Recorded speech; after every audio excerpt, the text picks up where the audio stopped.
We're live. I thought for a moment there was going to be a little outage. For some reason, my internet has been playing up until now. So, welcome to Shoot Defense. I've got Steve here, mate. How you doing? I'm good, man. How you keeping? Yeah, still breathing. Yeah, Unfortunate for some. You got the 3 points, so Yeah. Do you know what I've just noticed? These strings are so bloody long. Oh my god. But that was like the vintage shirts, wasn't it? Do you remember the yellow and green where it had like the collar with the laces that still went down? Yeah, 92, 93. Yeah, I do. This was what I tell you. It's funny because I was trying to find this shirt because I've got it at my mum's, right? But the actual football shirt, and then I stumbled across a hoodie version.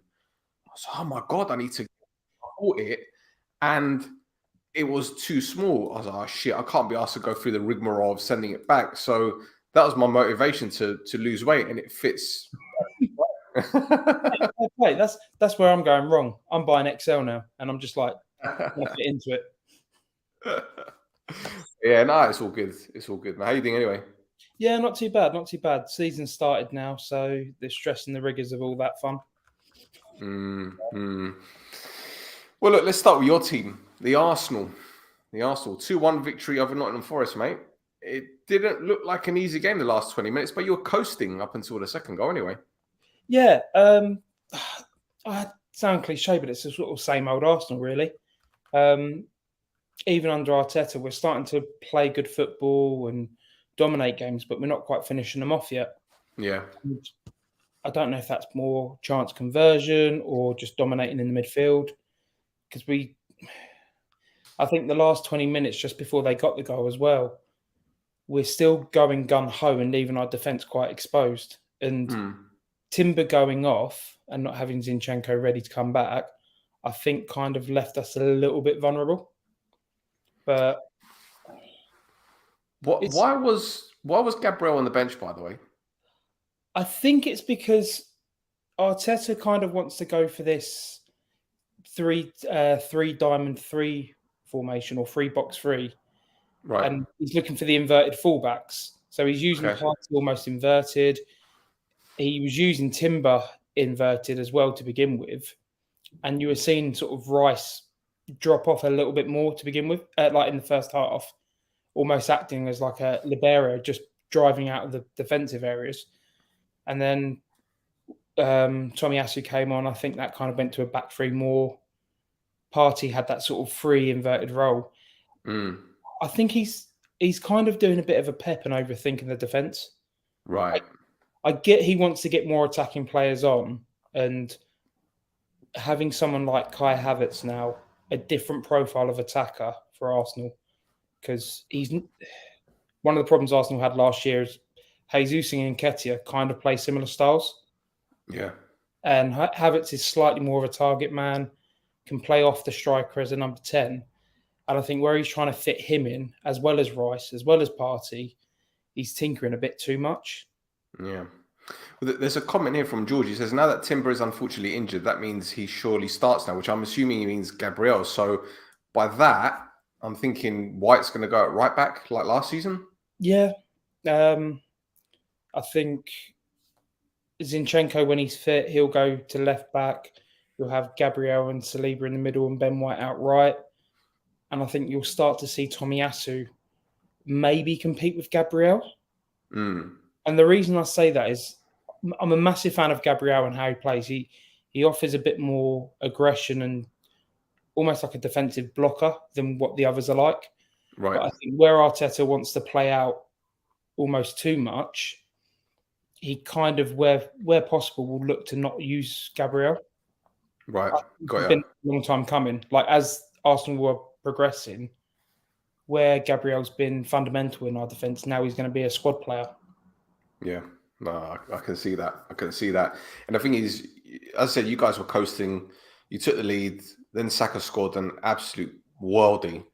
The lad has got so much ability. It's unbelievable. But what did you make of Declan Rice's league debut? Because I saw him in the second half, kind of like a deep-lying central midfielder, but making these late runs onto the edge of the box. And there was a couple of opportunities where he could have scored.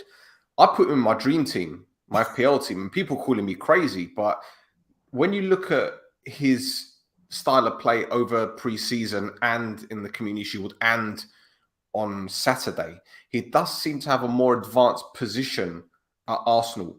I don't see him being this holding midfielder like he was at West Ham. No, I think you're right in that sense. And I think where we play with inverted fullbacks, where it's 1 or 2, when they move in, it gives Rice a bit more of a chance to bomb forward. Yeah. So where you've seen Pep do this whole 3-2-2-3 formation, Arteta's doing that, but trying to convert it into a diamond. So that inverted fullback, whether it's Timber, Zinchenko or Partey, will go into the pivot. You'll see Rice alongside Ødegaard as that sort of box-to-box player. Rice will be more of a box-to-box. Ødegaard's that free roaming playmaker. And then you've got Havertz at the top of the diamond with Nketiah, Trossard, Martinelli, whoever plays centrally. Yeah. I think it will allow Rice, especially because of his height. I don't know if you've seen him run. He doesn't look fast. He just has large strides. Yeah. I think he can attack later on. So, like the first and second phase of play, especially when you go down the left with Martinelli, he's so direct. He'll take it right down into the corner. He'll cut back. He'll either look for the cross or to the cut back to the edge of the box. And I think this is what you were alluding to. Like Rice is there at the edge of the box, just timing his run. So sort of as Gabriel catches up with himself or Martinelli catches up with himself, he can then go, go for the cutback now. Yeah. If I'm the opposing defence, I'm bricking it and I'm just there going, get back into my box. And everyone's getting all the way back, leaving that space between the lines of almost the midfield and the attack for Rice to have a shot from the edge of the box. Yeah, very good point. Very good point. And George has followed that up by saying maybe if he stays on that formation, Gabriel goes central and Saliba goes for that inverted left-back role, given his favourite foot. I actually didn't think about that, to be honest. Yeah. I think if Arsenal go to the back three proper, you'll see Gabriel be the middle or Tomiyasu. Yeah. And White and Saliba be the left and right centre-backs. Yeah. Only because I think how Arsenal will start to play is when you look at the sort of, let's say, traditional 1990s fullback, they used to stay in the back line. Sometimes they'd bomb forward, but more often than not, they stay set. I think that's what Saliba and White will become if they play more central. Yeah. And I noticed that Martinelli was almost like a wing-back himself. Yeah. You guys went to that three at back, yeah. I tell you, Martinelli for the assist. It's ridiculous. I don't know if it or not, the audacity to do that. Mm. But then, saying that, I don't think Forest were bad. They defended well. I'll give them that. I just think that when you grabbed that second goal, the game went a little bit flat. You weren't creating that many opportunities. And as the game grew, they got more and more confident. It was just those substitutions where they gave it a go. And I'm sure we're going to discuss this in a bit. The same with United, Newcastle, even City to some extent. The way that they play, they're so high up the field that they're easy to get in behind with those balls over the top. And it looked like you guys, that was happening with you guys. Yeah, it's a weird one. I do think this season you're going to see a lot of more adventurous attacking teams and almost a lot of space left behind in defence. Yeah. I do think like the role of a stopper defender or like a slower centre-back is going to be phased out. That's why I think the likes of Harry Maguire, I don't think he's going to find many teams that will suit him in the Prem other than a David Moyes archaic deep line. Yeah. When you look at how quite a lot of the teams want to play this year, a lot of it is a sort of a mid to high press, high line. And when it works, it works. When it doesn't, you turn into Aston Villa, as Unai Emery found out. Oh, yes. But I mean, like, I'm going to sound harsher, but like, Forest almost seem a little bit too calm this season, given the owner's reputation for being a bit of eccentric. Set us. All I'm saying. I'm not saying anything about him. They've had like a reasonably sort of settled transfer window. I think one thing Steve Cooper needs to work out is what's his best attacking combination, because Gibbs White has to start. I think he's an absolute gem of a signing for him, but it's trying to find the right balance in the midfield and the right strikers to play either side of him. Yeah. Well, that Johnson had that chance earlier on, and if he put that chance away, then obviously it's a different game. But there's a comment here, or a question, should I say, from George again. He says, "What do you think about the Raya addition? 2 number ones can either benefit Ramsdale or hurt his confidence." I think it will help him. Yeah. I'm going to go a bit of a tangent before I go on to Raya. I don't know if anyone if you saw the interview that Matty Turner came out with. I think it was on ESPN today. Okay. No, I didn't know. They basically said, "Do you think you did enough at Arsenal to, get more opportunities?" And he's kind of gone, "Look, I didn't get as many opportunities as I'd like, but ultimately that comes down to me, and I need to be pushing my teammates." And he was quite sort of holding himself accountable, but he also said, the more that I pushed myself, it pushed my teammate. So when I had a good game in Europe or in one of the cup competitions, he goes, I thought, that's my opportunity. And he goes, but then Ramsdale stepped it up and had really good games off the back of it. So I think that Arteta's trying to create a mentality of you are competing for spots, whether you're, the best or elite or untouchables, there is none. But I think he's trying to sort of change the mindset of players of just because you may not be starting, doesn't mean you're not contributing to the team. And I think in the training environment, you have someone like Raya, similar profile to Ramsdale. So if Ramsdale isn't playing well, Raya can step in. I think Turner had a different profile, which if Ramsdale didn't play, Arsenal had to play slightly different with Turner in goal. Not to say he's bad or anything. It was just a different, in the same way like United, now that you've got a new goalkeeper, you're going to play slightly different to what you would with De Gea. And it's not to say De Gea was a bad goalkeeper. He just didn't suit the style that the manager necessarily wanted. Yeah, but the thing is, the one thing that De Gea and Ramsdale have in common is that they've got big mistakes in them. Whereas we haven't seen that yet with Onana. I think he's got a few mistakes in him. But Raya seems to be more of a reliable option than anything. And I think when you've got title run-ins or the games are coming thick and fast, you want that person between the sticks that you can rely on, and he's not going to have a moment of madness. And we saw that, as I said, we've seen it with Ramsdale. Yeah. Well, I mean, Raya's, he's not Spain's number one, is he? I think that's Sanchez still, or is he? Like Spain's number one issue is a little bit sort of, I say, sketchy. They chop and change, but to have someone like that who wants to, the Spanish team wants to play out from the back, it's as I say, similar profile to him. And if he hasn't got that mistake in him, you're hoping he's either going to displace Ramsdale and you'll see more consistency. Yeah. It's going to help elevate Ramsdale to the next level. Yeah, true. All right, let's move on to United, who beat Wolves 1-0 tonight. It was a very fortuitous night for United. If Wolves had extra quality up front, the game would have been over at halftime, I believe. And do you know what? I messaged my mate Danny. Danny's part of the Wolves medical staff, and I saw him on the television when the penalty wasn't given. He had his hands on his head, and I messaged him. I said, "You guys didn't." Yeah, the clothesline from hell. Yeah. I've seen wrestling matches that put players. That would have put someone away. They could have won the Intercontinental title with that. Hardcore match, mate. Hardcore match. Oh. But look, it was a horrendous performance from United, I must admit. And for me, looking at the way that the first half went, I don't know what Mason Mount can actually bring to this team.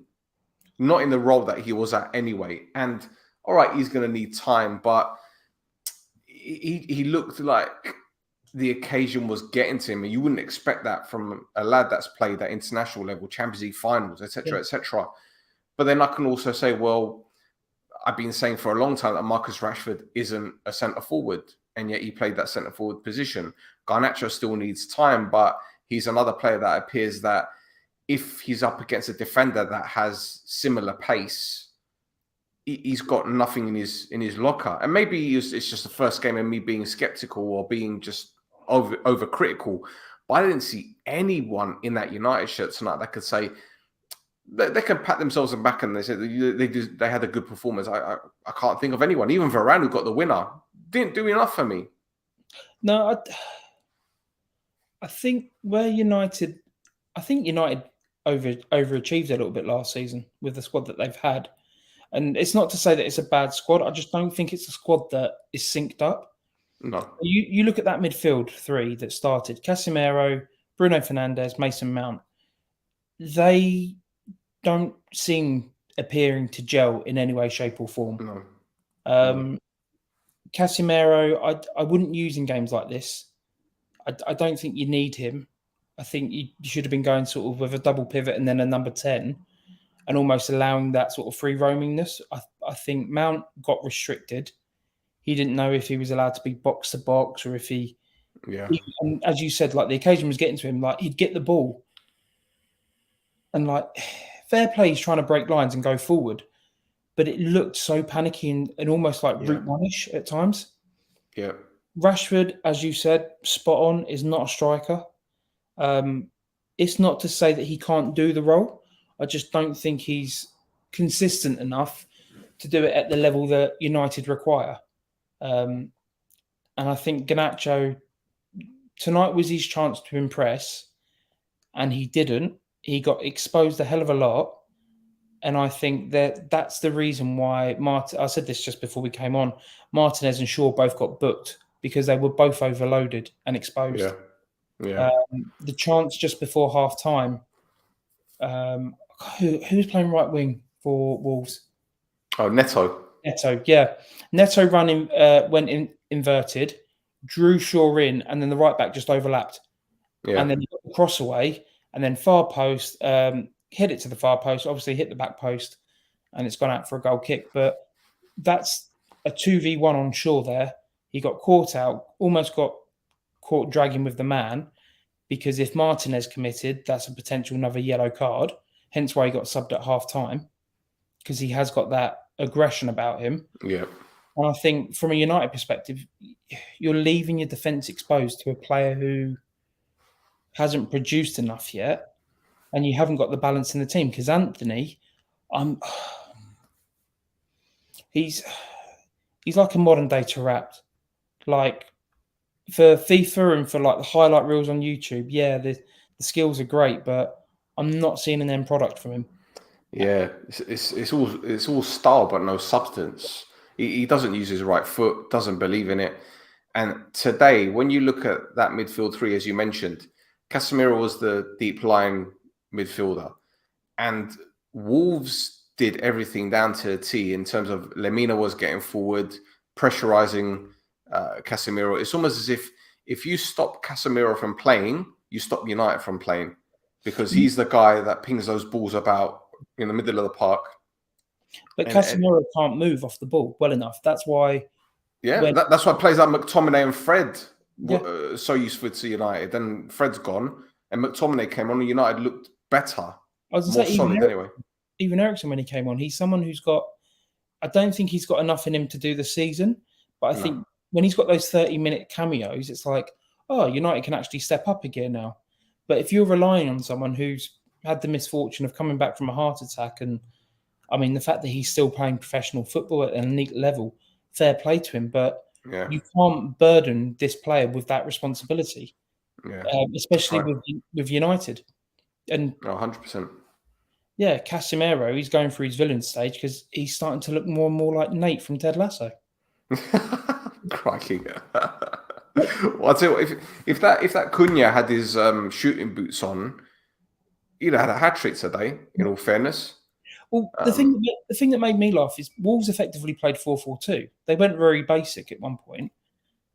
Yet they still managed to surround Casemiro. So the triggers were spot on. They knew as soon as the ball got played into a certain area, their anticipation to press him and to restrict the space, I thought they were well disciplined. Yeah. And they've only had 4 training sessions with O'Neill, by the way. And they're probably gonna have to sell a few more players off the back of this before the window closes.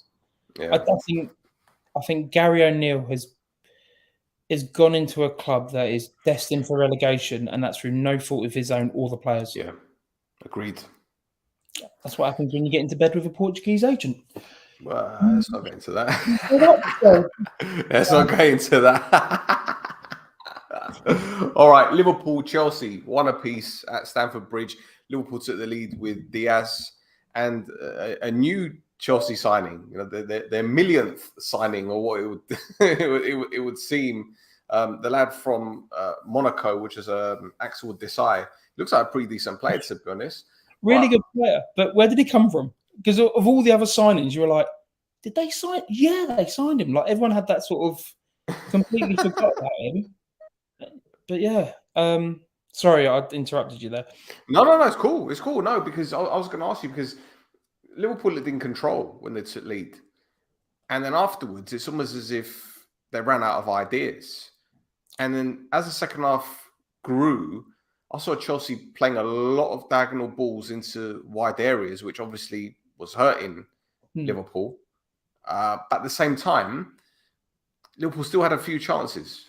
They still had a few chances. So I think it was a good opening game for both teams, to be fair. I think either of them would have taken a draw. Yeah, given the summer that they've had, I think it's been a good result for them almost, because Liverpool, they're having to overhaul their midfield now, losing effectively 3 midfielders, bringing in 2 new ones, but not necessarily replacing their number 6, their defensive midfielder, whether it's a ball winner or a playmaker. And Klopp almost had to go 4-2-3-1, and it kind of restricts what McAllister and can't pronounce Szoboszlai, yeah. Szoboszlai. It restricts what they were brought in to do. I think they were brought in more to be both sort of box to box, taking it in turns, bombing forward, creative players. But they've almost had to be quite disciplined in this game and allow Gakpo almost playing in the 10. And it worked. He was anonymous as well, by the way. Gakpo, anonymous. Yeah, it's people again. They need to decide what they want from him, whether he's going to play as the number 9 or if he's going to play off on the left. Yeah, and I think they're kind of got stuck in a position now, because Núñez will start to play more in the 9, and I think this will be his breakout season as it goes on. Jota almost plays as that poacher, so he's the second choice. And you're like, well, Gakpo has to play out on the left then, because no one's displacing Salah. But Lucas Diaz has started really well. And I think it's going to be a big season for Klopp. They need a defensive midfielder, a long-term left-back replacement, and maybe a backup to Van Dijk as a left centre-back.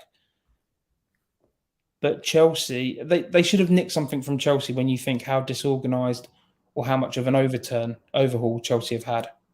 Yeah. And they're still continuing to add to it. Well, the thing is, you mentioned Liverpool's need for a central midfielder, and we'll talk about Lavia and Caicedo in a moment. But I noticed that there were certain points of the game where Trent would move into that defensive midfield role.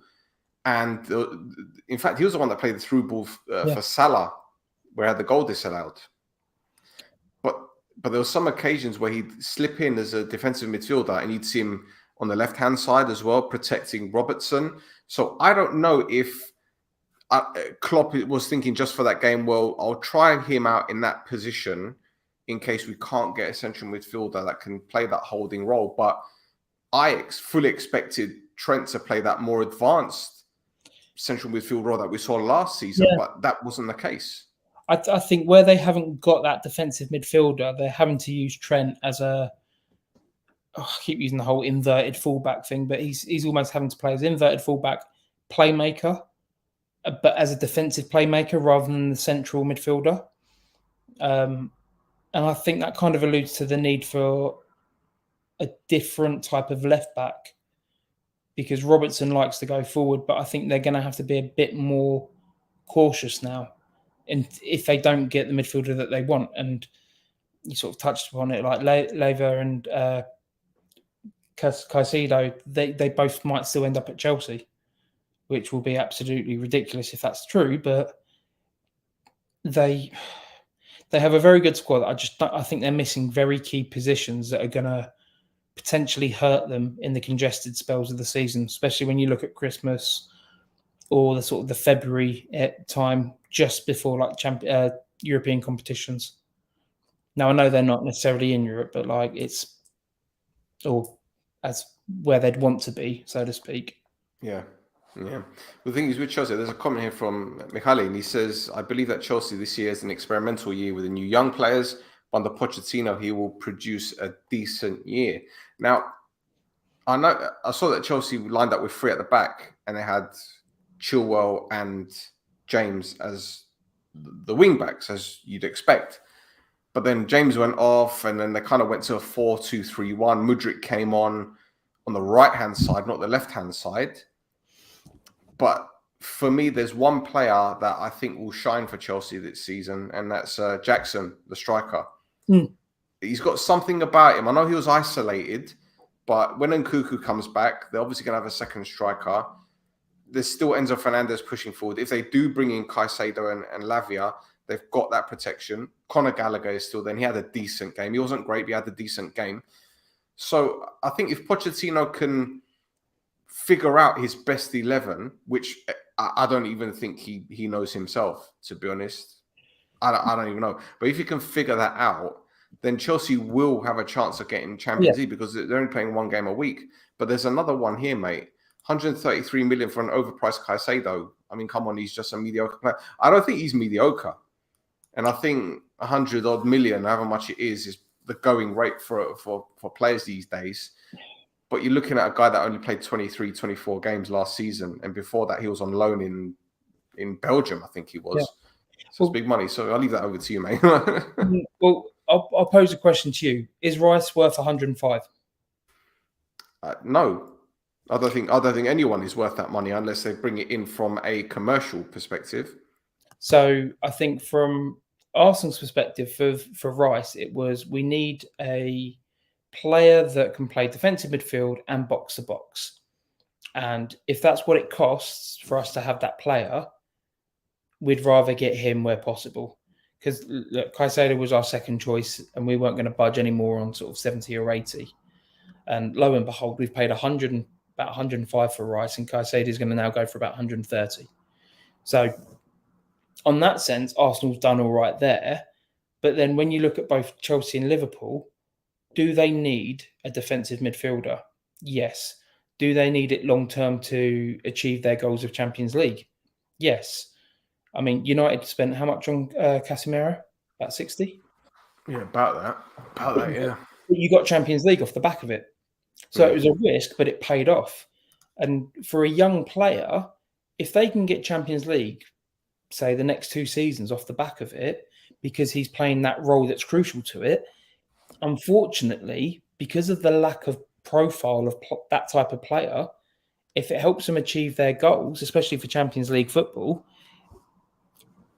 I say it is what it is, but that's the price they're going to have to pay. Yeah. And I think, unfortunately, for both Chelsea and Liverpool, with all the players that they have signed, the one player that they haven't signed is that one particular position. And now you're seeing a bidding war go on that's escalated beyond belief. Yeah. Chelsea are finding new ways to escape FFP by giving 8-year contracts to depreciate the value for a longer period. So it's within the rules, mate. If they found the loophole, then there's nothing that...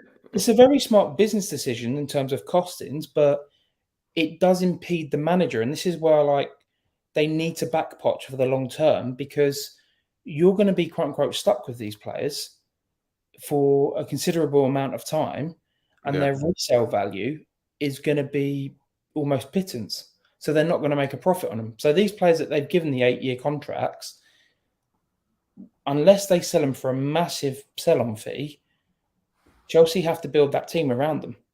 Yeah. And I think you're right. I think Poch will get the best out of them. I think this season they'll be the entertainers along with Spurs, because they're going to be playing quite direct, because I don't think they've got the build-up play sussed. So you're going to see a lot of end-to-end football, but I think it is going to be very entertaining for fans to watch. I mean, it's going to be terrifying for Chelsea fans from the 80th minute onwards, but it's going to be entertaining for the neutral. Yeah. There's a comment here. Constantino says Chelsea will end the season with many players taking a step back. No European football to allocate minutes, and they already have 4 players in each position. Still, they offload a ton to Saudi. Yeah, we saw that, and there was quite a few strange ones for me. Koulibaly being one of them, the goalkeeper being another. Is Ziyech still at Chelsea? Has he gone to Saudi? I can't remember. Well, I think he failed because of his medical, because of his knee. All right, okay. Pulisic got him cheaply in the first place. Right, and Pulisic is at Milan because he went there on loan. What's his name? He will be gone potentially to Spurs, if that's true. Yeah, and then you got Loftus-Cheek's gone to Milan. I think they dropped the ball with Loftus-Cheek. He's a cracking player. But yeah, I think Chelsea are building something at the moment. But again, it just goes back to what we were saying this time last season, in the sense that are they going to overload the squad to the point where you're going to get a lot of uncertainty? Yeah, and a lot of Well, you look at left back position, whether it's left back or left wing back. Cucurella, Chilwell, and Ian, is it Marsden? The one who was at Burnley last season. Yes. He came on at left wing against Liverpool. And you also got Lewis Hall, who I think they're going to try and loan out. Now that's 4 players down the left-hand side.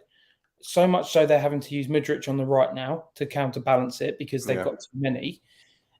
And then you sort of sit and wonder, going, any other signings? They've got Andre Santos as well. He's a defensive midfielder or a left-sided player. Is it Andre Santos? Pass. Pass. But I think we can't even keep up. We can't even keep up. I think they've been naive with the sellings that they have had, because they got rid of Jorginho in January, and whether you like him or hate him, because I know he divides opinions on Chelsea fans. I think if you play to his strengths, he can dictate the tempo of the game. Right. And I think that's what Chelsea are going to lack this season. They lost Kovacic to Man City for relatively cheap money, which worries me, like how they were willing to let him go. Yeah. And that's obviously to offset the spend for other players. But again, they've done similar to Liverpool. They've had a massive overhaul, in particular in the midfield. And I don't think they've still quite got the balance right there. What did you make of Raheem Sterling, by the way? I didn't see the Raheem Sterling of old. He seems to have lost a bit of pace. I don't know whether Liverpool just figured him out, or they just realised that if you push him deep, he's not going to hurt you. He hasn't got a great range of passing. So I don't know where the future lies for him. I think he got bought with no real intention of how to get the best out of him. Right. Pep converted him into a poacher. He's not a poacher, he's a winger, but Pep converted him with his off-the-ball movements to be that sort of late run in the box, get those tap-ins. And you could see, although he was successful, he wasn't enjoying his football. When you'd watch Sterling in England, in an England shirt, 1v1s down the channels, hugging the touchline, sort of a more traditional winger, and he started to enjoy his football a bit. Towards the back end of last season for Chelsea, he's playing in a front two with João Felix. Not to say looks lost, but he looks isolated. He didn't look like he had the support on and off the ball. They were getting him to play a style of football that he clearly hasn't got that skill set for. And now he is that square peg in a round hole at Chelsea. And it's unfortunate for him, because I think he still is a very good player. I just don't think he's in a team or in an environment now that will look to get the best out of him. Yeah, you're right. Well, his old team, treble winners, beat Burnley 3-0. They play Newcastle next, who won 5-1 against Villa. The City game went the way that I thought it would, with City having a lot of possession, Burnley trying to hit them on the counter-attack. When you got someone like Haaland in the team, he's a machine. But my man of the match was another player I've got on my FPL team, and that's Rodri. He was sensational. Now, Just not Rodriguez. Not Rodriguez. We don't No. I wouldn't pick him in my team. No, I would pick him in my team. No, not after the way he talks to me. But but again, City, they haven't been very active in the transfer market so far. They've had lots of outgoings, but they brought in Kovacic, they brought in Guardiola, and that's pretty much it, isn't it? They look a bit on their. They look a bit bare. You know, De Bruyne went off injured. I don't know if he's going to make it for the weekend. Grealish didn't play. But then when you got players like Gundogan gone, Mahrez gone, you know, you got two players that can really, big game players. So what do you expect from City this season, man? For them to sign a lease from Chelsea. From Palace. I think they're going to upspur Chelsea for that one. Yeah. They need a right winger.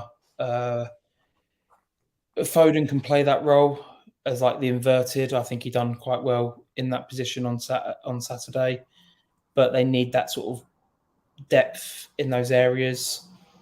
I think it's been interesting how they've used Alvarez as almost like a 10 or a support to Haaland.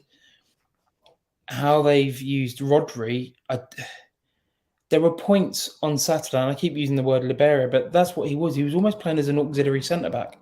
He was dropping in so deep, receiving the ball, and then driving forward.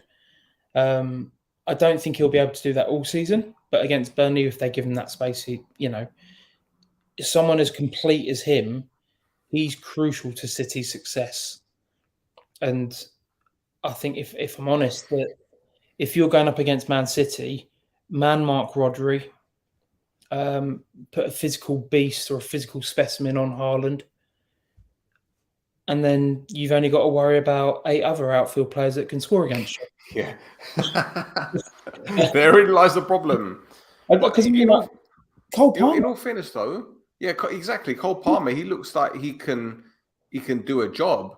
There's talk that he might go West Ham, but I think with the lack of options, I think this could be his breakthrough year as well, like they've done with Rico Lewis.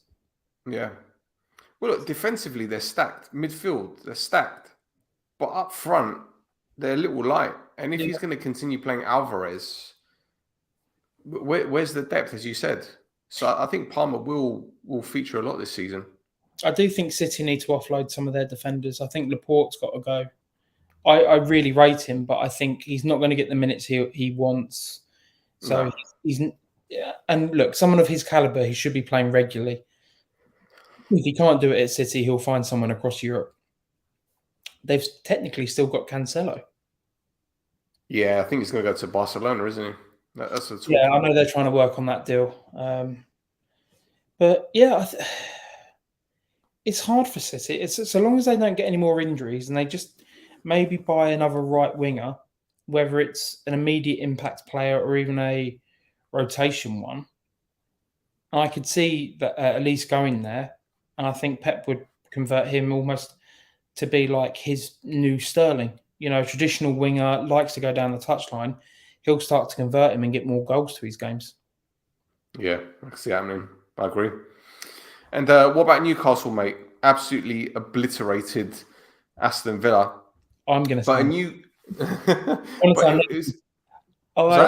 going to sound really negative. I don't think Newcastle fans should be getting so excited after that game.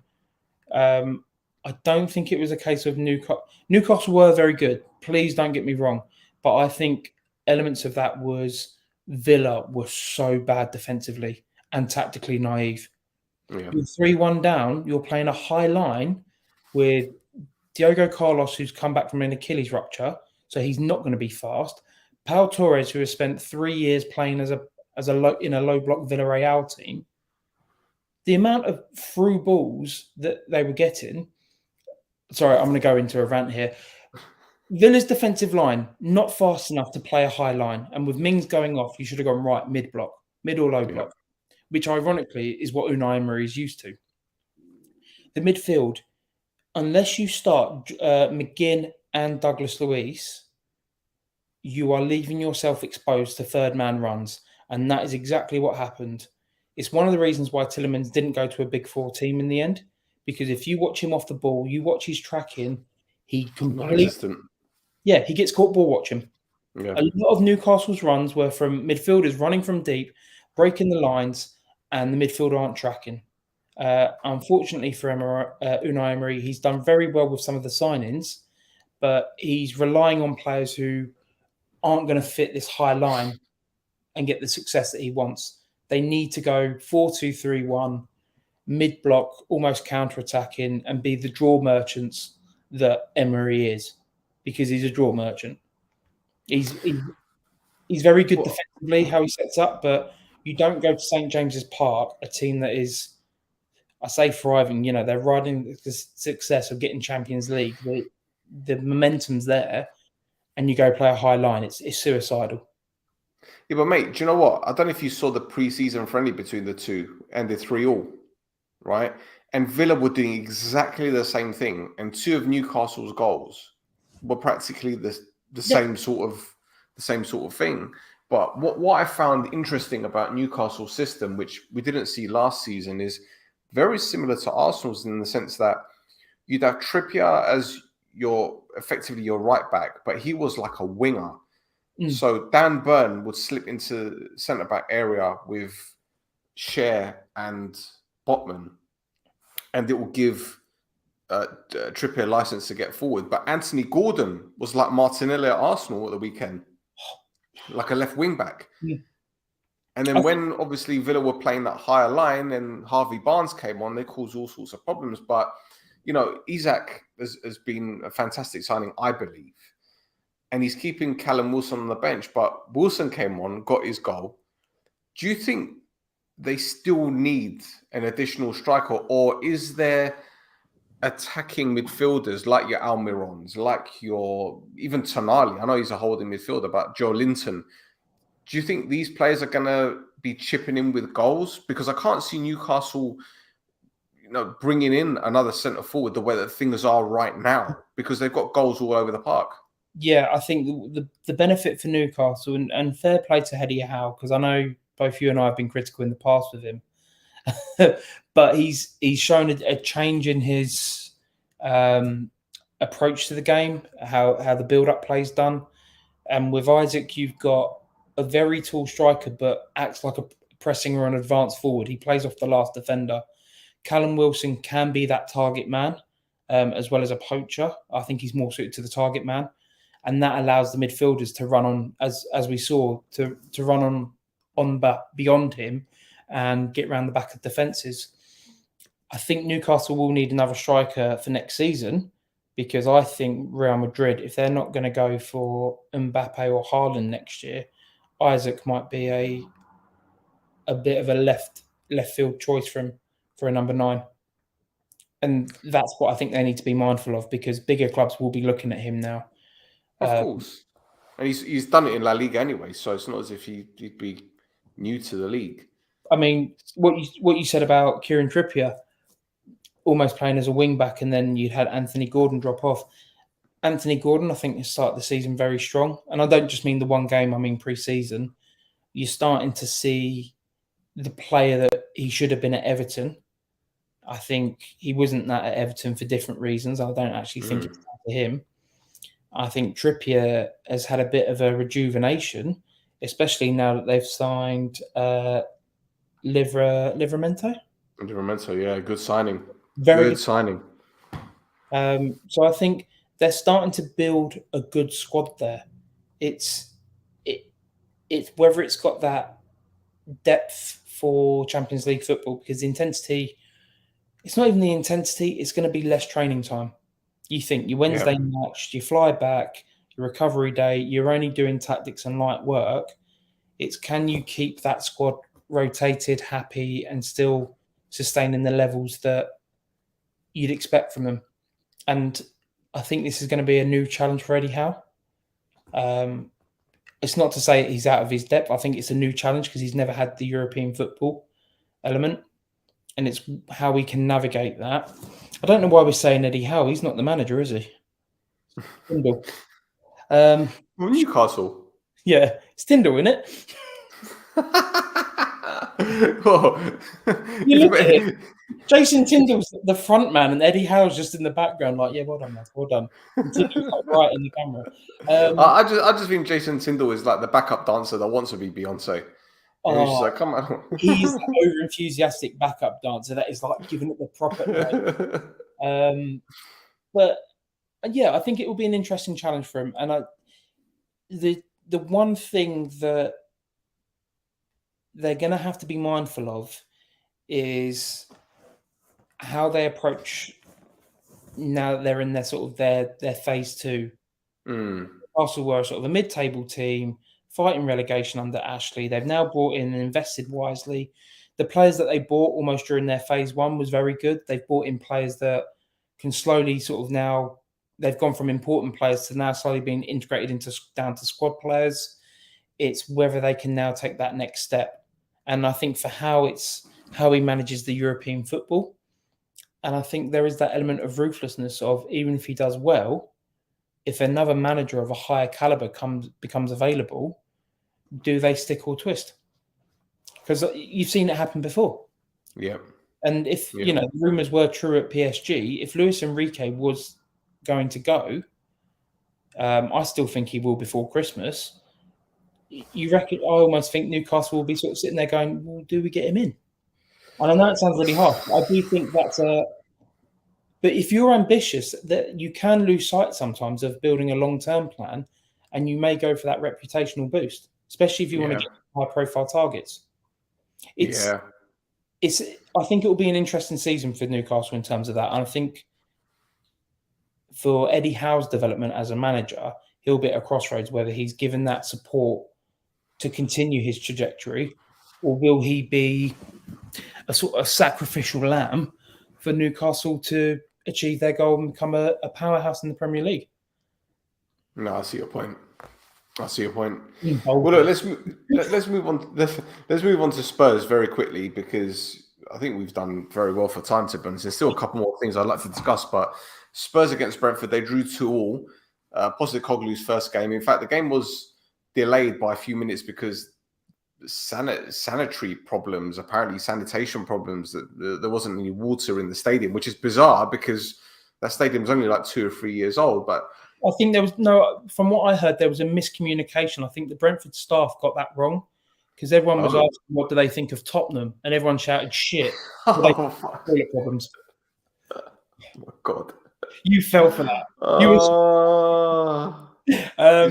It's late. Well, look, did you see anything that Spurs fans could be enthusiastic about? Because I think nothing. No, massively. I think they've got a lot to. I think with the new manager, he brings a likable presence. That makes me sound harsh, but when you look at the previous managers in terms of Conte, Mourinho, and even Nuno for a little bit, they were very sort of authoritarians. Yeah, and a little bit sort of the relationship with the media became a bit strained. Whereas when you look at his press conferences, not just at Spurs already, but at Celtic, he's very pragmatic. He holds himself accountable, and I think the way that he conducts himself, you saw it about. There was an interview when he was at Celtic about the Japanese players that he brought in, and he just said, he goes, look, I knew them because of where I coached there. I think it's very disrespectful that because they're from this league, they're not good enough and all this. And he's very pragmatic in his approach, and he's very sort of grounded. And I think how he likes to play attacking football, he maybe is going to be that arm around the shoulder that some of those players needed. I don't think, again, I think Conte and Mourinho are very good managers. I think the players that they had at Spurs at the time weren't necessarily best suited to those managers. And when you look at it now, I mean, James Maddison is going to create so much just through set pieces alone, but he'll have a bit more freedom. I think, I mean, defensively, they still look rocky. He's been stitched up by them permanently signing Pedro Porro, who's not a right back, and nor do they want to play wing backs. Yeah. The fact that Man City had an option to recall it, to buy him back and refused, surely you'd be thinking, okay, maybe he doesn't suit the Premier League, or his style isn't quite what we're after. They've brought Hugo Lloris, but 20 years younger. The goalkeeping situation is still the same. I think that's Daniel Levy being tight and not throwing the money at David Raya when they should have. We're talking about how David Raya is going to Arsenal. He could have been going to Spurs 2 months ago. Yeah, you're right. You're right. The thing is, what I will say about Ange is, I think because of the situation at Spurs, and obviously the way that Spurs fans feel about Levy, the bullshit that's going on with the head honcho, so to speak, and also them selling Harry Kane, it's almost as if Ange has got so many get out of jail cards at the ready because he started with everything's against him. The odds are stacked against him fully. So anything that he does is going to be a positive than a negative. I mean, we saw the players going to the fans before kickoff and doing their huddle right by the away supporters. Again, that's not been done before. Perhaps that's something that was an idea by Ange to say, right, this is siege mentality. Kane's gone. Everyone is ruling us out. We're not going to do this. Let's just show how much of a team spirit that we have. And to be fair, I think until Brentford scored the first goal, they were all right. But the defensive problems, they're still there. They've bought a new defender, VDV. The lad from Germany, the Dutch lad. Who looks a good signing, but I think he's been thrown in the deep end a bit too much too soon. Left back is still an issue for them. I know I'm going to quickly check this just so I get my notes right. Who did they have start there on Saturday? Because they've got regular. Udogie, what's his name? It is, double check. Udogie. Well, I thought done reasonable.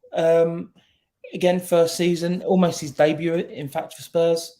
So you've got him, you've got Reguilon, who I think was sort of fairly dismissed under Conte. Emerson Royale, they've signed the same right back in Emerson Royale and Pedro Porro, and neither of them work. They've also got Jed Spence, who's now been transfer listed. That was clearly a Daniel Levy signing because they're like, we need to buy homegrown, tick that box. Yeah. And then they've clearly had no plan for him. And I think that year off, that year of lack of competitive Premier League football has left him a little bit regressed a bit. And that's through no fault of his own. I just think when you're not playing in that sort of competitive environment, Christian Romero going off so early on, I think that's a worry for them. The concussion, yeah. Yeah.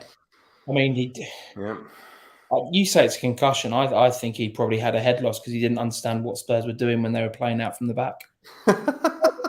They've started to play good football. I hate to say it, but they're looking composed under the ball. They're trying to play with an intensity. I think the balance in the midfield was right. By having Basuma play there, he's a slightly more mobile version of Højbjerg. He may not be as composed, but his role is to break up play. Someone like Skip has been given that sort of, I say defensive playmaker role, but it's someone who looks composed on the ball. And if he can transition that and get that into Maddison, I think they're fine. And Spurs fans will hate me for saying this.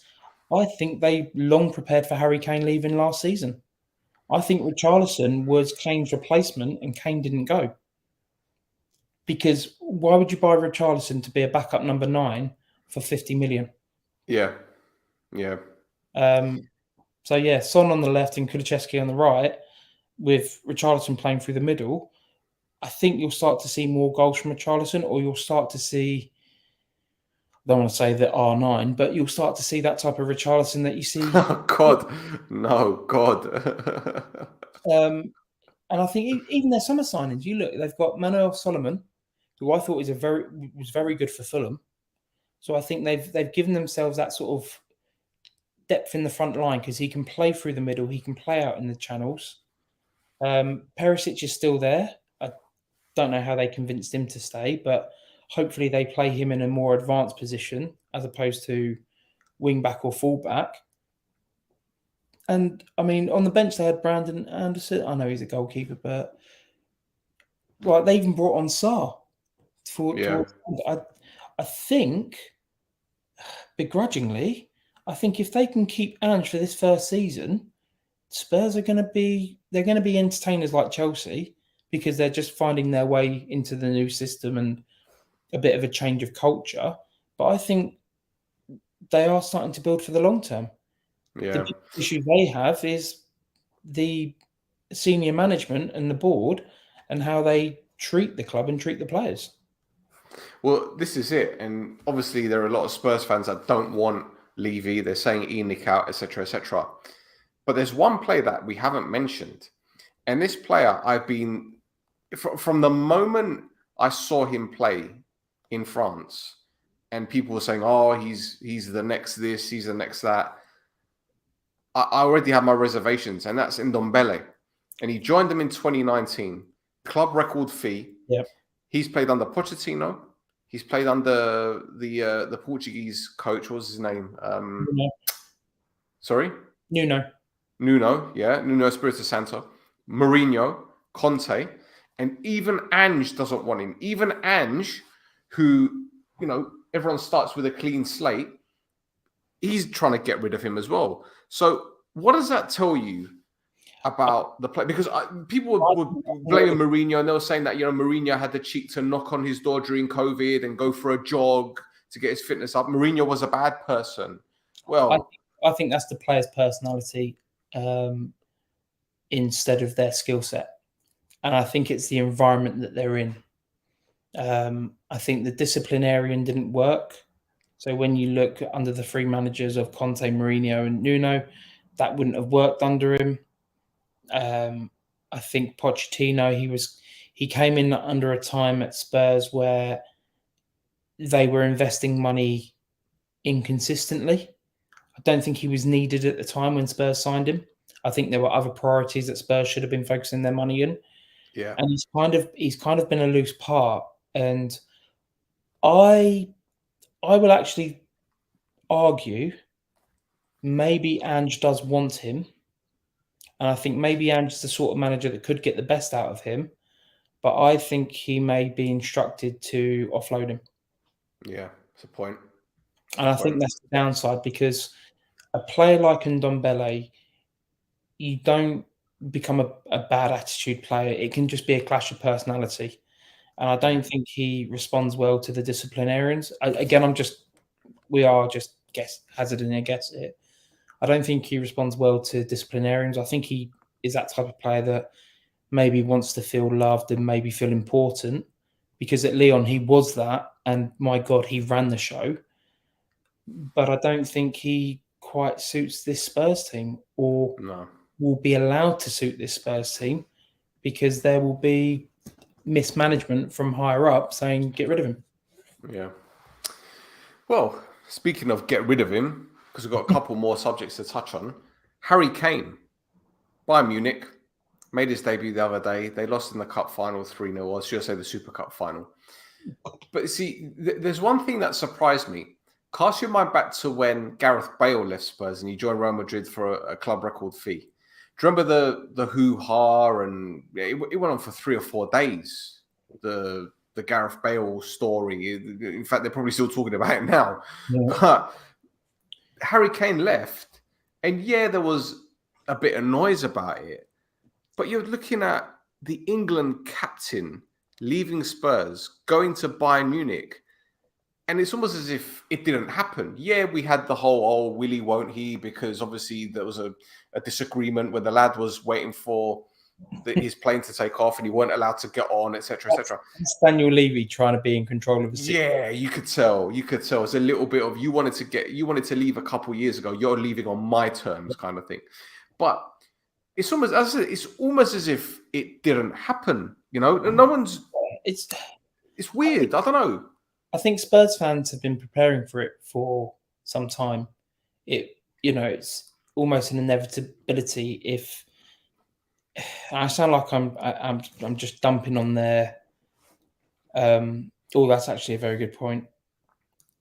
Well, yeah. There were there were a lot of selfish players, and again, I almost think Spurs had this problem that United had, and I think they're starting to rectify it under Ten Hag a bit.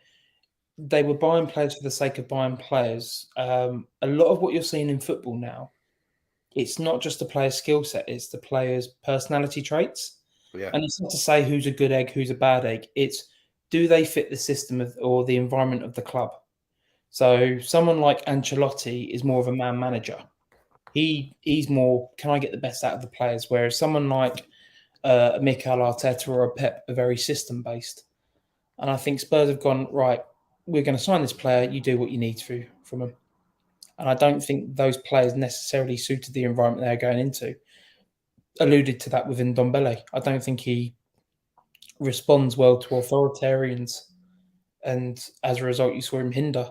So I don't think their transfer policy was all that well sussed out. And didn't their old football get arrested anyway? Yeah, Petraki. Yeah. Yeah. Ah, that's all right. It's a common theme with Spurs.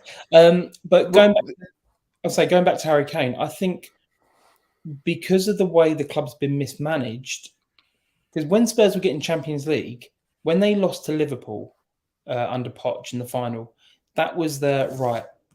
We've reached a ceiling now. We need to push on. We need to invest and we need to go higher. And Levy's gone, if you've got that squad, you can go again. That squad was mentally beaten. And you could see it. They lost a bit of, like, the players loved Poch. You ask any of them, they loved him. But he couldn't get that extra 10% out of them like he did the year before. They needed a bit, some fresh, fresh players, a bit of a turnover.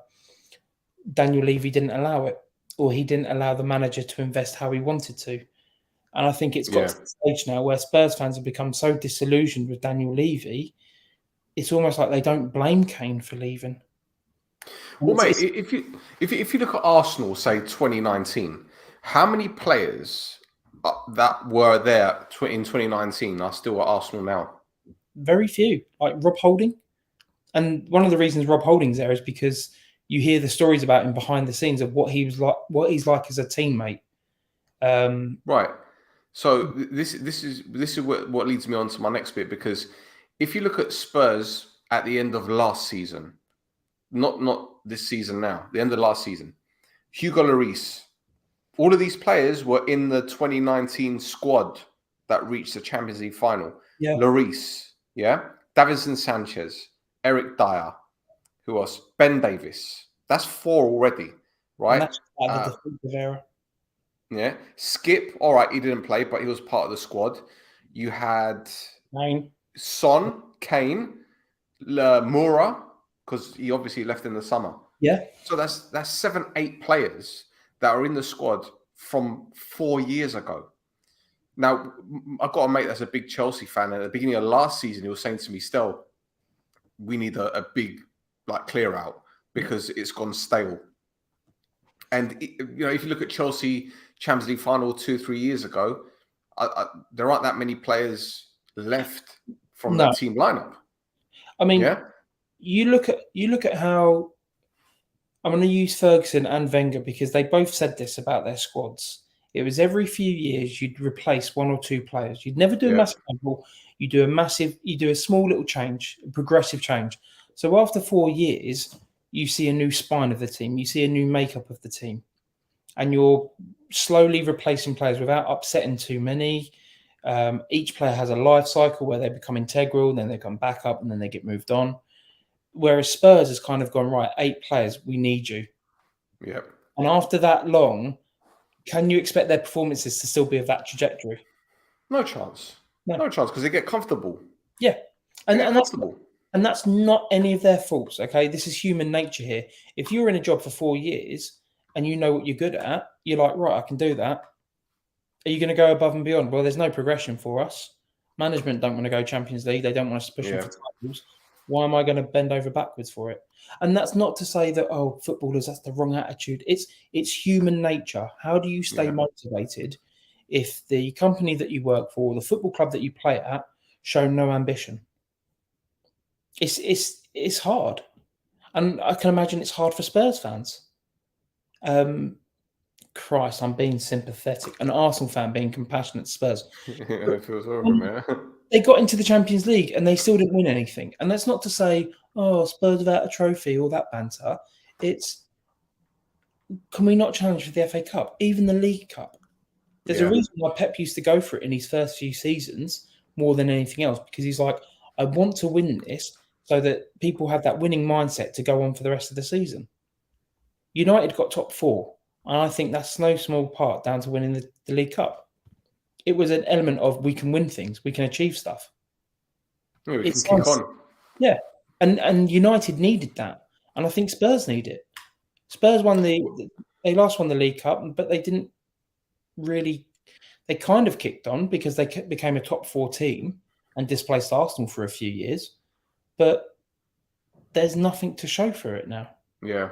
It was like when Chelsea won the League Cup under Mourinho's his first season, and they were absolutely chuffed about it. And people could say, "Oh, well, it's just a League Cup," but that's where you get the winning mentality from.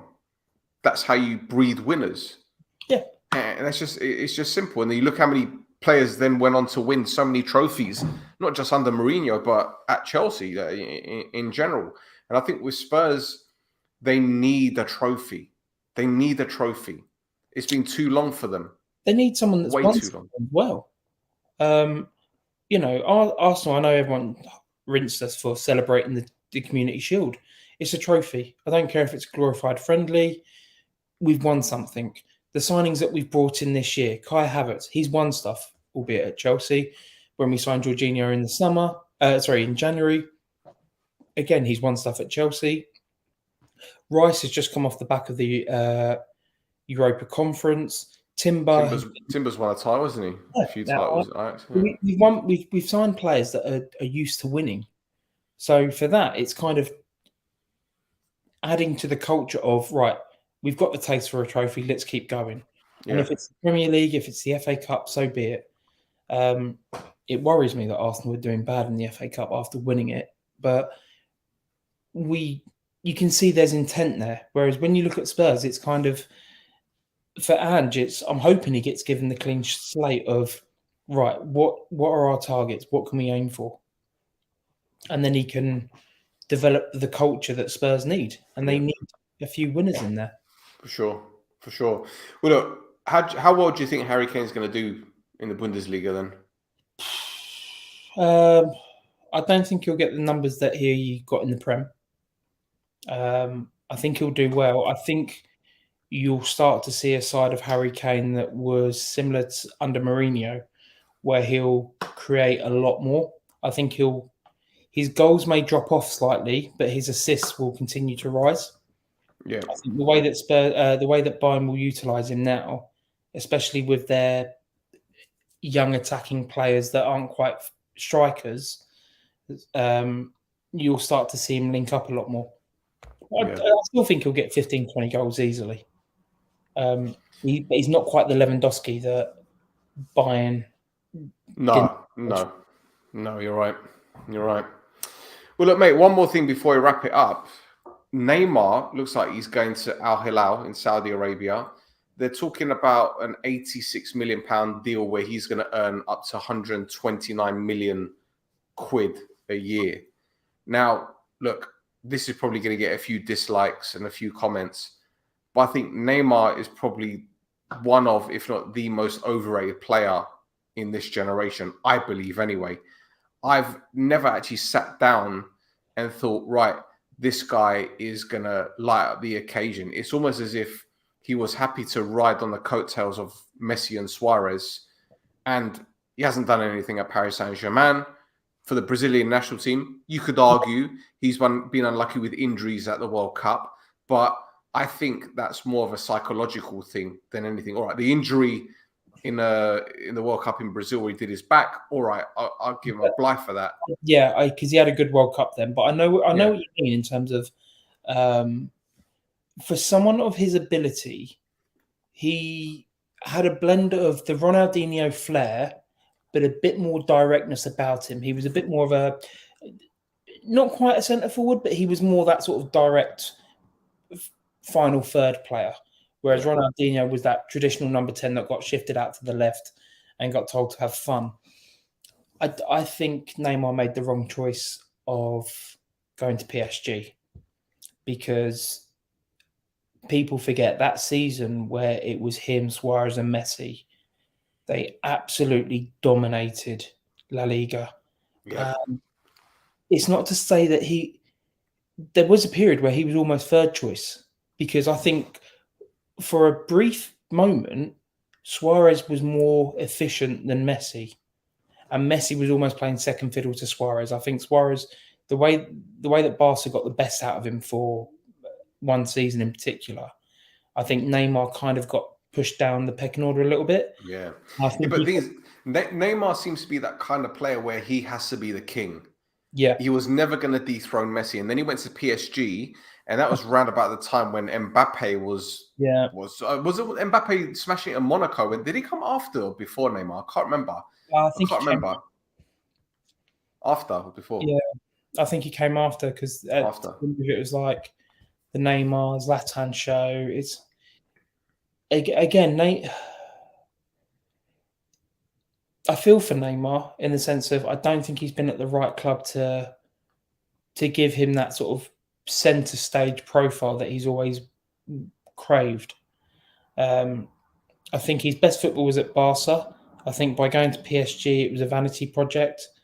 I think he would have flourished at an AC or Inter Milan because I don't think he would have gone anywhere else in La Liga. I know there was rumours that he might go to Madrid at one point, but I don't think he could be that person. Yeah.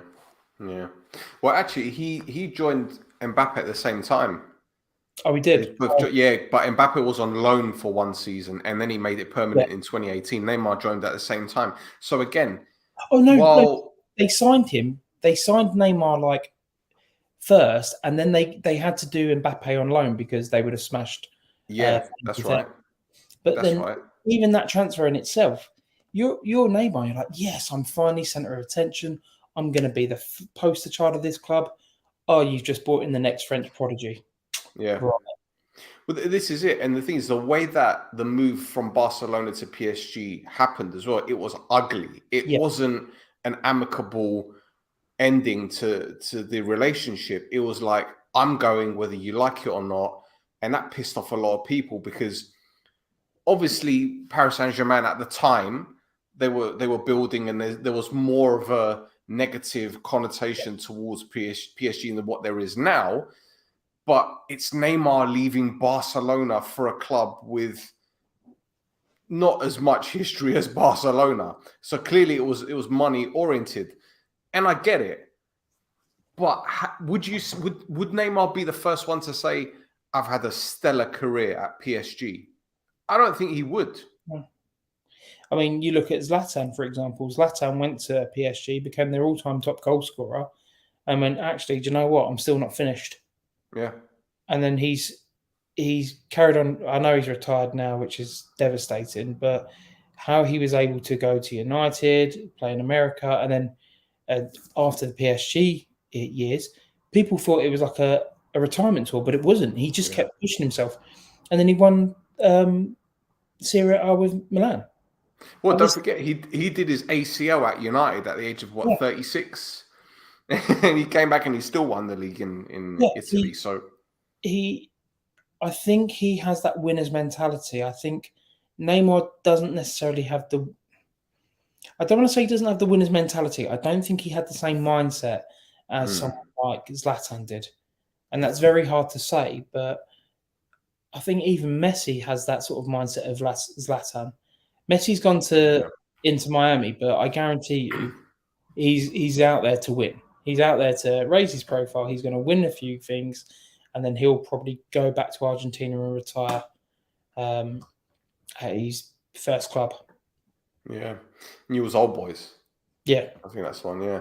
But again, I think with Neymar, he's another example of a player that has achieved so much in football, but he's fallen out of love with the sport. Yeah. That's how it seems to me anyway, in that he knows that he's going to get a massive paycheck in Saudi Arabia. And look, hats off to him. If you can do it, Oh yeah, I've got no problem with it.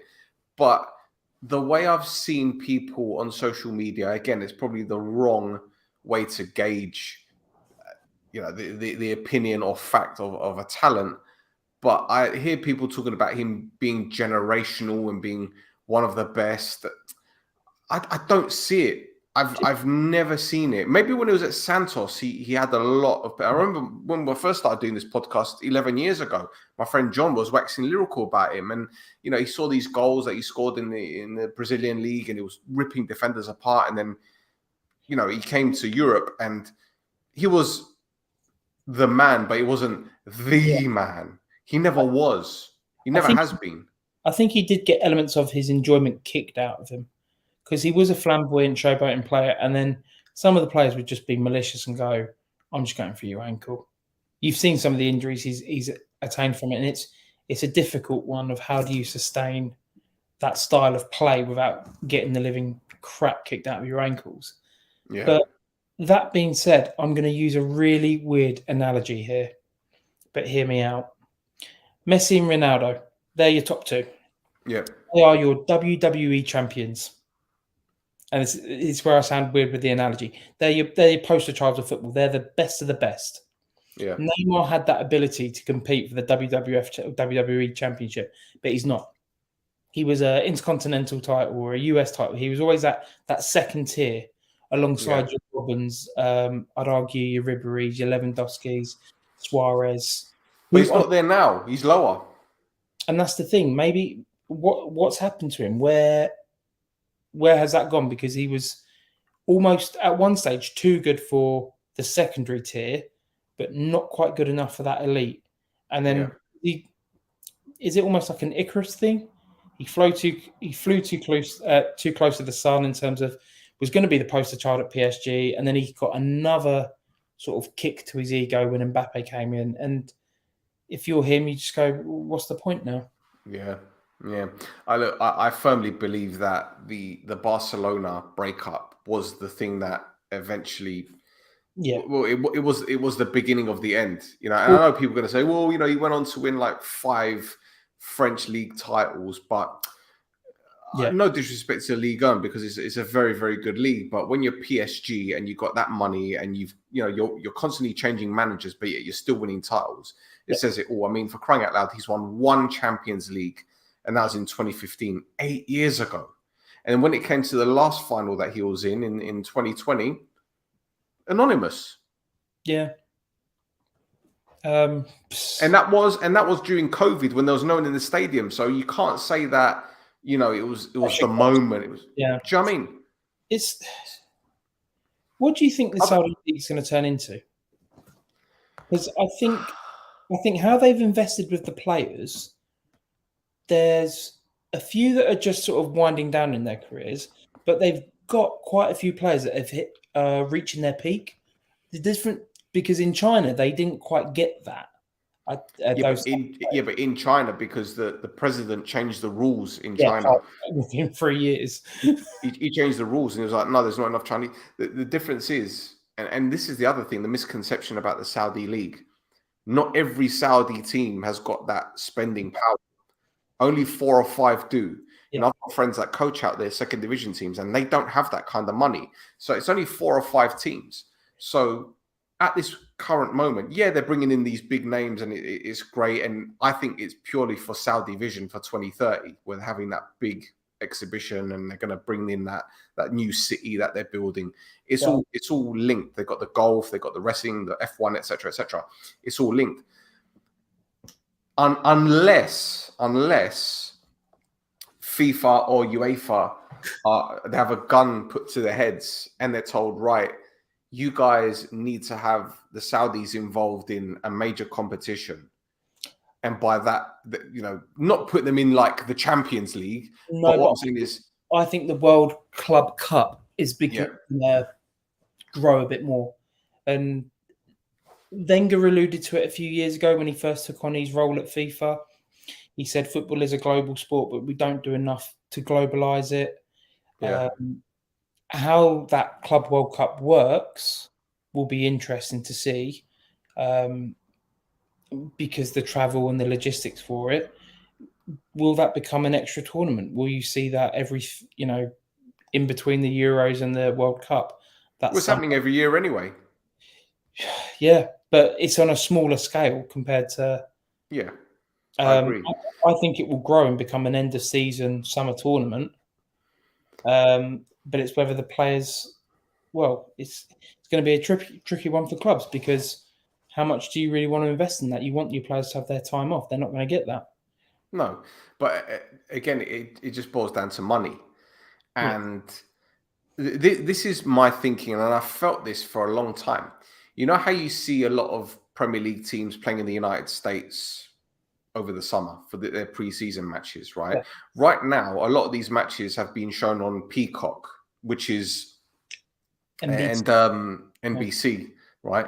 Because they're the main Premier League broadcast in the United States, and they're tied in with Sky Sports. So that's their way of promoting the product in the United States.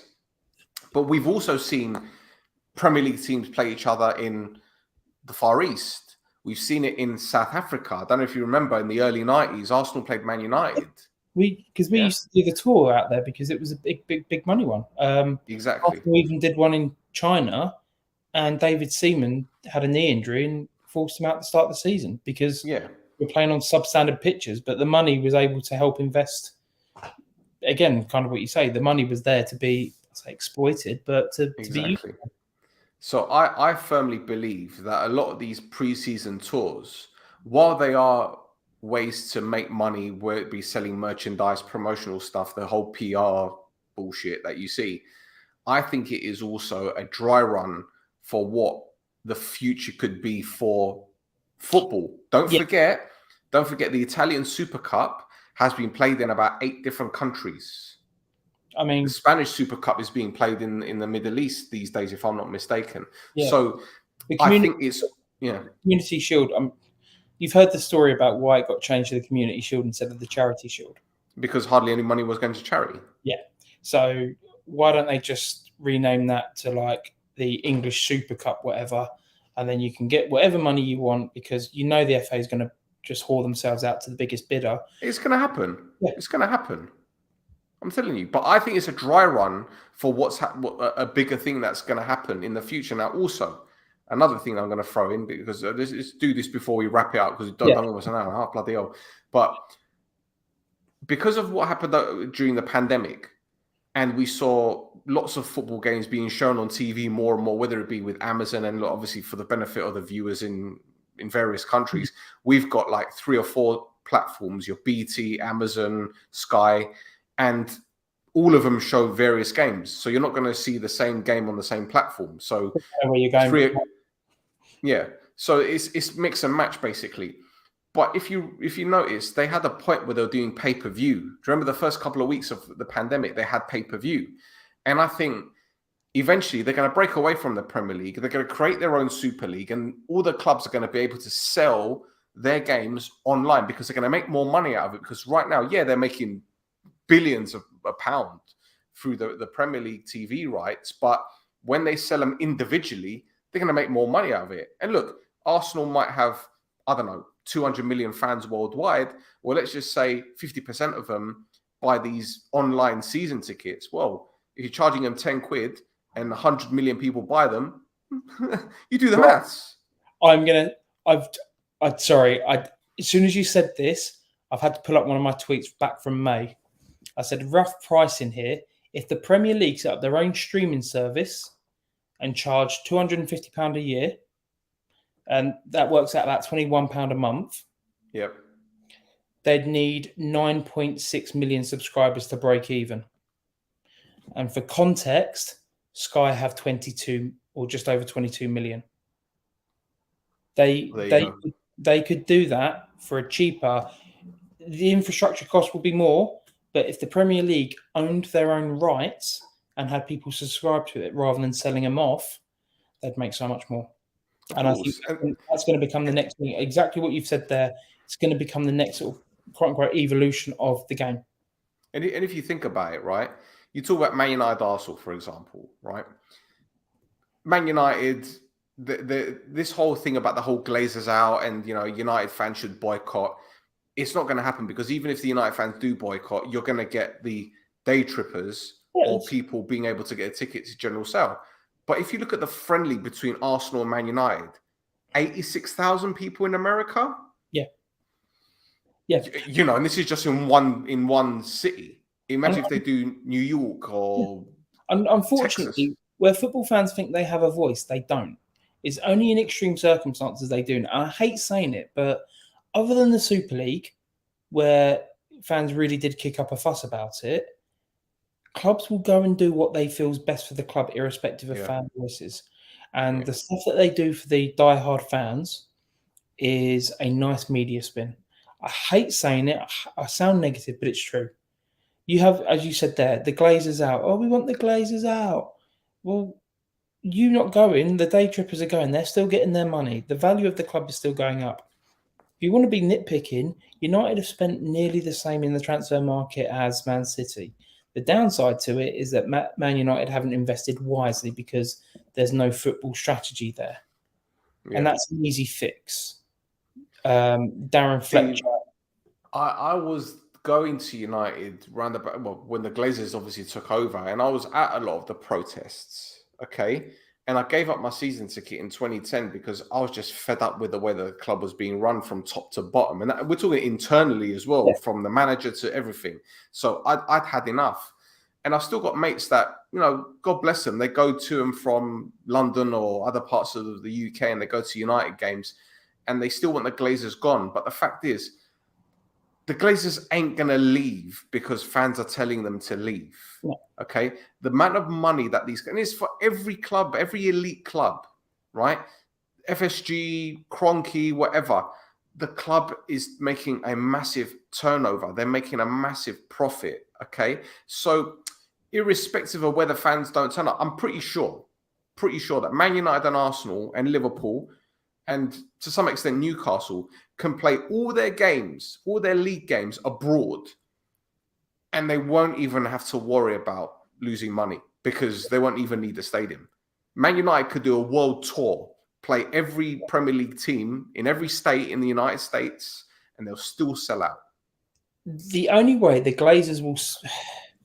If the Glazers redevelop Old Trafford or start to look for a new stadium, whatever the option may be, that's the only time they'll consider selling up once that's complete, because the value of their assets will go up and they'll go, right, our shares will cost so much more, we can sell them off. Yeah. That's the only way, because at the minute they've got the value of their assets of Old Trafford. I know it needs investment. I know the stadium's crumbling, but the value of that asset is worth more than what it is to redevelop it. Yeah. Until that value drops and they go, okay, now we'll reinvest, all of a sudden you'll see the value of the club skyrocket again, and then they can start selling off their shares. Yeah. But do you know what? One more thing before we wrap it up. Yeah. I want to talk quickly about Gary Neville because I don't have any personal vendetta against him. But when the whole Super League talk was being done, he was one of the most vocal people to say it shouldn't happen, yada, yada, yada. If Gary Neville didn't have hotel football around the corner from Old Trafford, would he be so vocal? This is one question that if I ever met him, I want to ask him, like, would it? And I know he'd say, yeah, of course, it would destroy the other teams, but let's get it right. Gary Neville it's all for the kind of destroying the lower leagues anyway. You know? Gary Neville is the most Tory Labour person you'll ever come across. And it sounds hard, like, without going into too much politics, he's talking about, the everyman, this, that, and the other. Yet he is the one benefiting the most in the last 15 years under a Conservative government in terms of what he's been able to do at Salford with the not just the club, but the redevelopment stuff in Manchester. Yeah. He's invested a lot of money and made a lot of money out of it. So he picks and chooses when he complains about the government, but he's the one that's been benefiting off it a lot more than everyone else. He's been very smart about it, but people are starting to call him out on this book, the BS, especially when he went on Have I Got News for You about the Qatar. So I think the problem that he has, or that he's going to start facing, is where he's been on one side of the argument, he's been so vocal to the extent of he's now going to get called a hypocrite because of it. Yep. Yep. Whereas Absolutely. other players, I mean, like you look at the Jordan Henderson thing. I said what I had to say about that on this podcast a couple of weeks ago, so you can say whatever you want, mate. I'll agree with you. I know exactly what's coming. Look, it's whether people want to admit it or not, because he's not part of the LGBTQ plus community directly, he is deemed an ally. He will never have he will always have a price. Yeah. That's the fact. That's the matter of fact. Unless you have someone directly close to you or you yourself are part of that community, you will have a price. And that's why I don't think you'll ever see someone like Aaron Ramsdale go, because he's recently, in his Players Tribunal thing, or Players Tribute, has said about how his brother's gay. Now, I don't think he'd ever go to Saudi Arabia despite all the money because he's got that relative. I don't think Jordan Henderson has that same, or if he has, he's kept it quiet. But that player has a price. And at the end of the day, we all like to think that we're all moralistic, but unfortunately, money talks. Rightly or wrongly, you will have a price. And if people give up on their morals, I would pose the question of if it's a subject that you're supportive of but not directly affected by, would you be swayed? Mate, the fact is, right, unless it's a country where you feel you'd never go, then everyone's gonna go. You're gonna go. Okay? You know, there are a few countries in the world that I certainly wouldn't go, not for any religious or political purposes. It's because I just wouldn't want to go there. It just doesn't appeal to me, you know? And I don't know what going to these countries would do with my life. But if someone said to me, Stel, here's a job in Saudi Arabia, I'm going. Yeah. Because forget the financial side of things. I know what that nation is like from a safety element as a heterosexual male. Yeah. There's the difference. So for you, it's beneficial. For other people, it's Absolutely. not. If the other people don't want to go because it's afflicting, well, their lives at risk, completely understand it. And unfortunately, if there's an opportunity for career progression, people will start to weigh up the cost of, do I want to earn the money or do I want to have these morals? And unfortunately, in Henderson's case, because he's been so vocal before about the stand up to homophobia and there's been an LGBTQ plus I ally, he's shot himself in the foot. He's left himself exposed. Yeah. Whereas other players who may not have been as vocal won't get the same treatment for it. Yeah. But also don't forget, and this isn't a knock on the city, I'm not going to do this because I'm that kind of person, but how many Liverpool players current and in the past have had their homes broken into while they've been... It happened with Di Maria as well at Man United, don't get me wrong. You know, Di Maria was playing and his missus was at home and people broke into his house and whatever, right? Is there a chance that maybe Henderson has had a tip-off a few times from the police saying that, you know, we've got wind that someone's planning on breaking into your house while your family's there and you're playing for Liverpool? And now he's got this opportunity to go to Saudi Arabia where the chances of that happening are slim to none. It's an unfortunate thing. And whilst I say we as a society will condemn other nations for their views and their beliefs, I think sometimes we are blissfully ignorant to how there are faults that lie in our country. And that's not just in terms of views and beliefs, that's how we are culturally, how we are in terms of crime, how we are to respect to one another. You know, we say we're pro this, we're pro that. Yeah, push comes to shove, that those inequalities, those prejudices still exist in our society. Yeah, we just have that, oh, well, we do a campaign to show that we care. Yeah, but now these campaigns are becoming just lip service. There's no... Yeah. And I realise we're going into a bit of a tangent with this, but like rainbow laces, you put the laces on for 1 month, and then at the end of the month they're gone.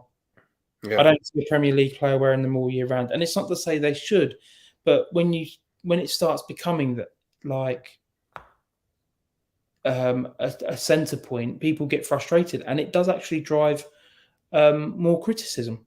Yeah. We talk about the taking the knee for Black Lives Matter. If you didn't do it, you were racist. But then when Wilf Zaha didn't want to do it, is he racist?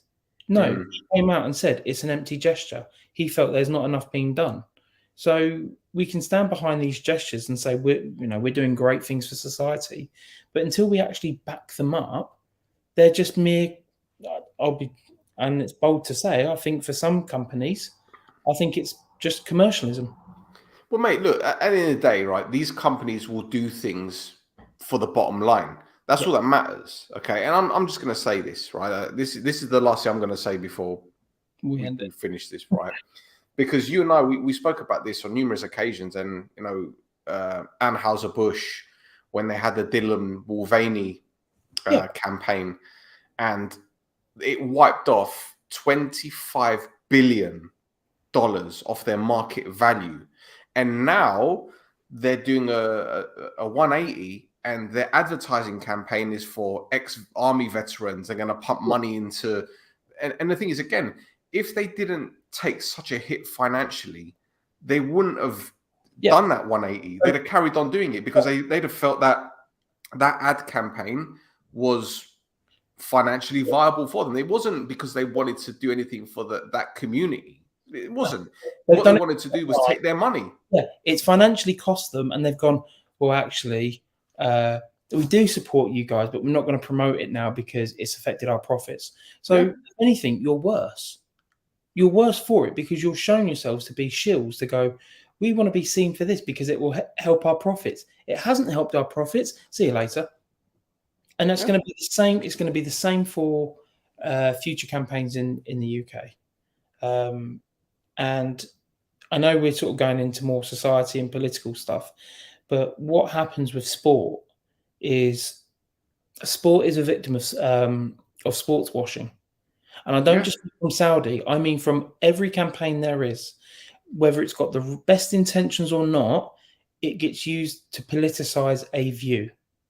Now, the view you will agree with, some you will disagree with, but because you then politicize the sport, it will create that division. It will create more hatred from those that disagree with it. Yeah. And I think that's why you see, it's sad to say, I do think you still see the homophobia in football because the campaign it draws attention to it. And I know the backlash that would happen. Yeah. Hypothetically, if a Premier League footballer came out tomorrow and said, I am gay, there will be subconscious bias in the media and how they're portrayed, which will put an intense spotlight on them, which is unfair. You'll see things in the media, and it will be innocuous, like gay Premier League footballer, name. It sounds like, why did you need to put the gay in? It draws attention to it, and it puts them under a spotlight. And there are people that are homophobic in the UK. There are trolls everywhere. You see trolls online.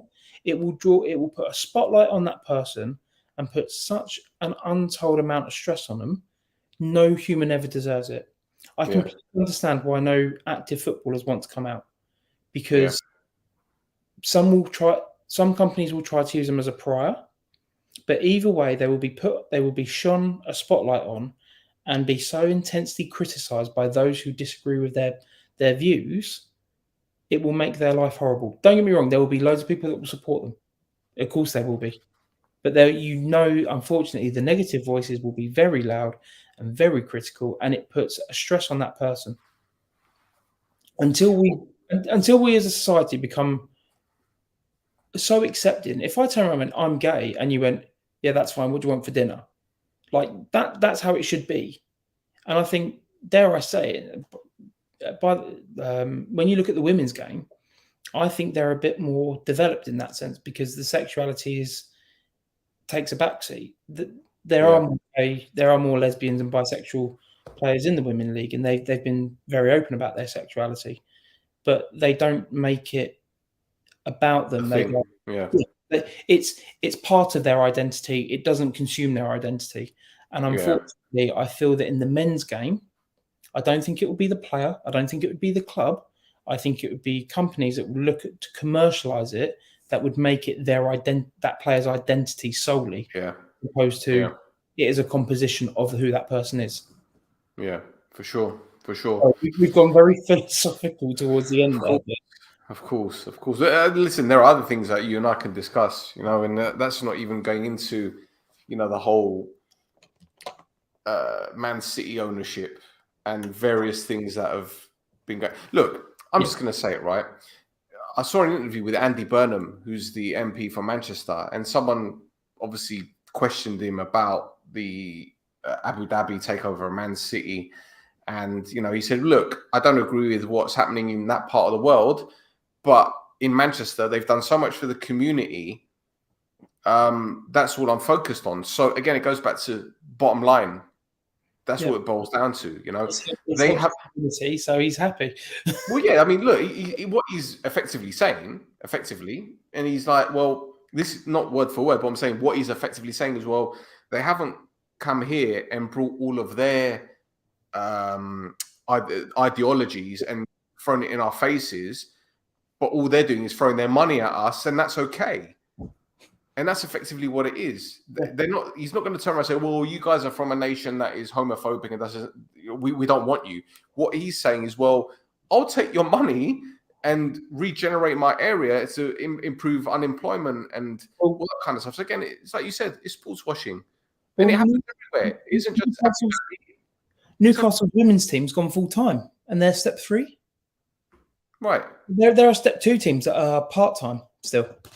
And they're step 3. They're all full time, and this is from an ownership where women in sport is still sort of frowned upon. You look at Man City; they're one of the more dominant women's sides. But the fact is, bro, and I'm just going to say it: there's no morals in football, and it isn't just about the sports washing; it's other things as well. But it's another conversation for another episode, man. Look, Steve, thanks for joining me, man. Really appreciate it. It's been great. Thank you, everyone, for watching, and we'll be back next week. Goodbye. See ya.